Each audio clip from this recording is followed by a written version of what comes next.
Pemirsa, sakit hati dituduh selingkuh hingga berujung perceraian membuat seorang pria di Bandar Lampung gelap mata. Ia menghabisi nyawa mantan istrinya, salah satunya dengan cobek.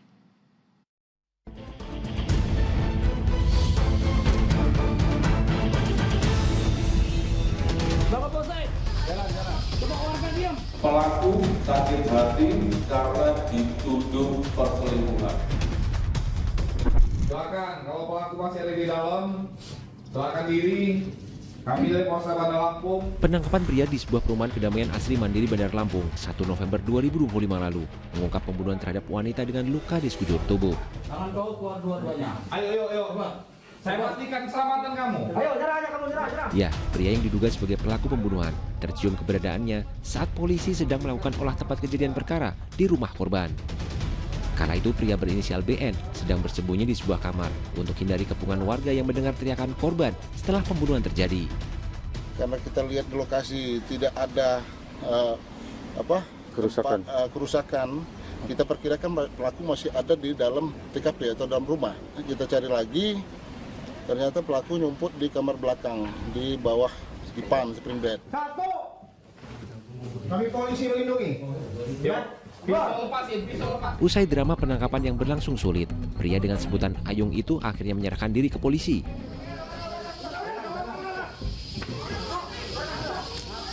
Jalan. Coba warga diam. Pria berumur 32 tahun itu tak lain mantan suami korban yang sudah 6 bulan bercerai. Tetangga pun tak menyangka pria asal Teluk Betung Selatan itu tega menghabisi mantan istrinya. Sebelum resmi mengakhiri mahligai rumah tangga, keduanya dikenal baik dengan para tetangga. Oh ya, pergi pagi pulang sore biasa, orang kerja kayak gitu pulang kantor itu. Dengan tetangga kiri kanan gimana sih sosialisasinya? Baik, akrab kok, suami istri tadinya baik, sering ngobrol, sering itu kita malam-malam sini. Biasa, baik, biasa, orang biasa nggak sangka aja kayak gitu. Usai serangkaian penyelidikan, kepada polisi tersangka mengaku tega membunuh mantan istrinya karena sakit hati dituduh pernah berselingkuh hingga berujung perceraian.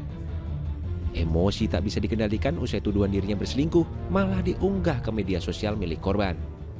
Pelaku mengaku sakit hati karena dituduh oleh korban melakukan perselingkuhan. Dorong-dorongan sampai si korban kalah dan dipukul cobek oleh si pelaku di bagian kepala. Prahara rumah tangga itu mencapai puncaknya ketika tersangka merasa nama baiknya dicemarkan lewat media sosial. Kala itu tersangka masuk rumah korban dengan kunci yang dahulu pernah ia pegang saat masih hidup bersama. Masuk di rumah korban pada Sabtu 1 November 2025 pukul 3 pagi. Tersangka lantas mengambil cobek dan 2 bilah pisau. Sempat mendapat perlawanan dengan suara teriakan. Korban akhirnya tak berdaya usai dianiaya dengan cobek. Nyawa korban pun menemui ajalnya usai ditikam dengan senjata tajam. Hasil otopsi adalah luka tusukan sebanyak 63 tusukan.